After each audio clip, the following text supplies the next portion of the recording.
This episode of Overreaction is brought to you by Scott USA. Motocross fans, it's time to overreact. I have a feeling that this pro motocross summer is going to be wild. It's going to be weird. Yes, it's going to be good, but it's going to be ridiculous. Why would I think that? Oh, I don't know. Maybe because of this that happened on press day. Are you serious? Right out of the gate, Garrett Marchbank's out for the foreseeable future. But then, breaking news, RJ Hampshire gets hurt on press day too, and he's out for the foreseeable future. What are we, in Nashville? Then Pro Circuit Kawasaki announces their summer roster, and I guess I got an answer to this question. Who's more WTF to you? The green team with Seth Hammaker, Cameron McAdoo, and Austin Faulkner? And yeah, they're all three out. And I'm thinking, doom and gloom. What is happening? The whole series is unraveling right before our eyes, and then we finally get some good news, which is that Ty Masterpool is going to ride for PC Cowie this summer, and that is a rad story. Happy for Ty Masterpool, who finally, once the green flag waved and we went practicing, finished 6th overall in the 250 class. Chance Hymas, this guy right here, oh my God, dude. I told you the youth would go wild. He was your fastest in the first session. He ended up 4th overall, which is really good, but they were all chasing this psychopath, Levi Kitchen, who was on rails on the final lap. And you better be, bro, because when you show up looking like that, you better be fast. Otherwise, it'll just look ridiculous. But Kitchen, the chef, the man, number one. 450s, I got to give a shout out to Chase Sexton. He was the fastest in the first qualifier, looking good in the second. But then Jett Lawrence overtakes him by over a second. So yeah, there is that. But you know what? I have a feeling it's going to be weird. It's going to be wild. And finally, we can go outdoor racing. Before we drop the gate, huge shout out to Scott USA, Mika Metals, EMT Racing, Guts Racing, and Race Tech for jumping on board with the Overreaction show this summer. Let's drop the gates. 250 Moto 1, sponsored by Mika Metals. All right, 250 Moto 1, Levi Kitchen, I'm looking at you. Hayden Deegan, I'm looking at you. And Tom Vialle, I'm looking at you. Pull a nasty hole shot right out front. Nice work, buddy. Kitchen is in there in second, and Hayden Deegan did not have the best start, but he had an incredible first lap, puts him up into the 3rd position by the end of the first lap, and there you have it, folks. It's your favorites, running 1, 2, and 3. And for Levi Kitchen, look, this dude was not waiting around. He wanted the lead early. He went and took it, but Tom Vialle kind of gave it to him, made a huge mistake right there. He doesn't typically make mistakes like that, but well, that mistake led to the second mistake, and the second mistake led to the third mistake. Ultimately, Hayden Deegan goes by, and for Tom Vialle, little disconnected that moto. He was trying really hard. It just wasn't coming together, and those two boys got away from him, but it is round 1. It is Moto 1, no big deal. Probably a little deflating if you're Tom and you did lead. Nice work by the TV crew to make their way through the field and catch Chance Hymas and Joey Savacci. Yeah, we all predicted that battle would happen this summer.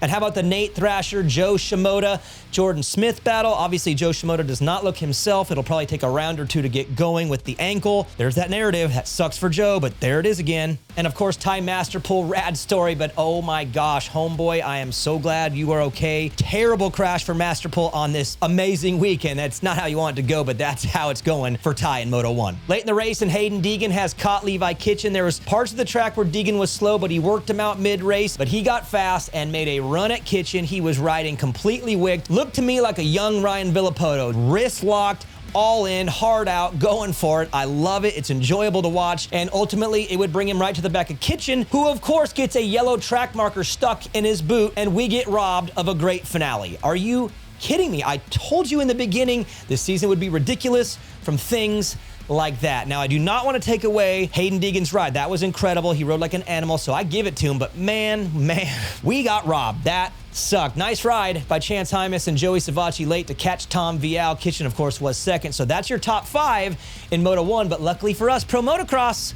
we get 2.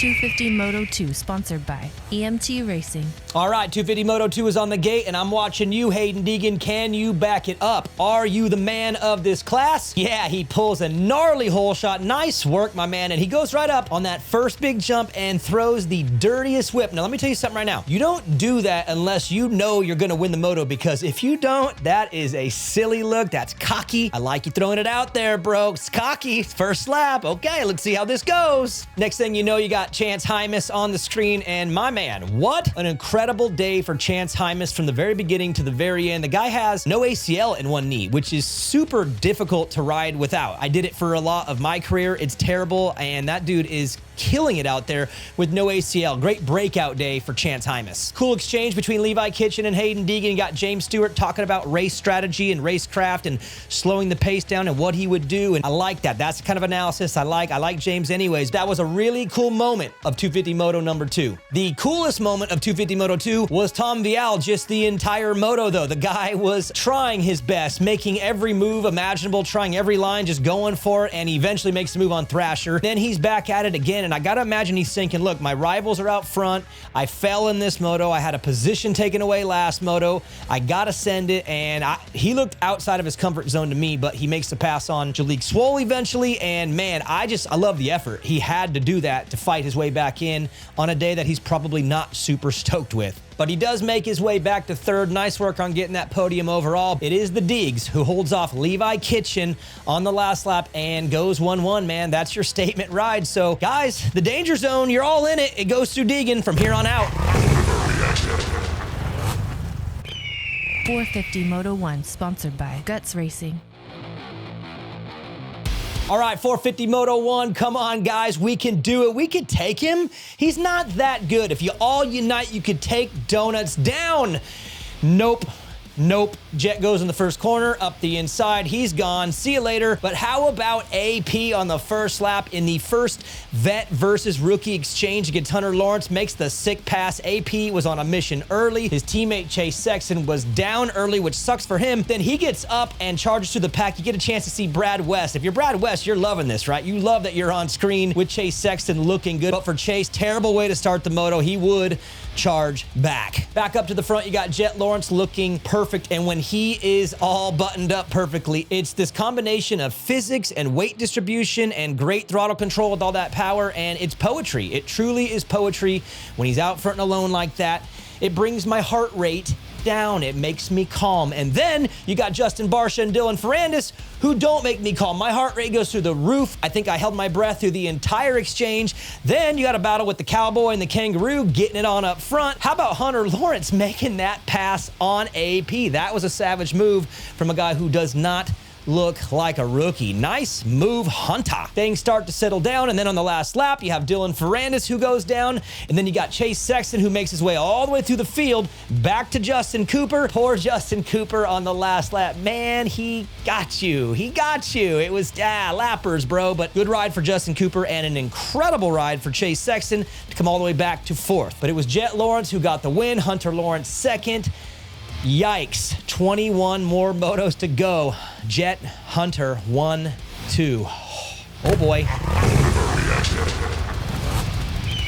450 Moto 2, sponsored by Racetech. All right, the gate goes down in 450 Moto number 2, and it's Jett Lawrence, and it's Hunter Lawrence, 1 and 2. And I'm thinking here, guys, you're gonna have to do something about this. And Phil Nicoletti says, I'll do something about it, and he blows around the outside of Hunter Lawrence, takes over second, and Phil is like, he's such a legend. Like, it's indoors, it's outdoors, it doesn't matter. He just gets these starts.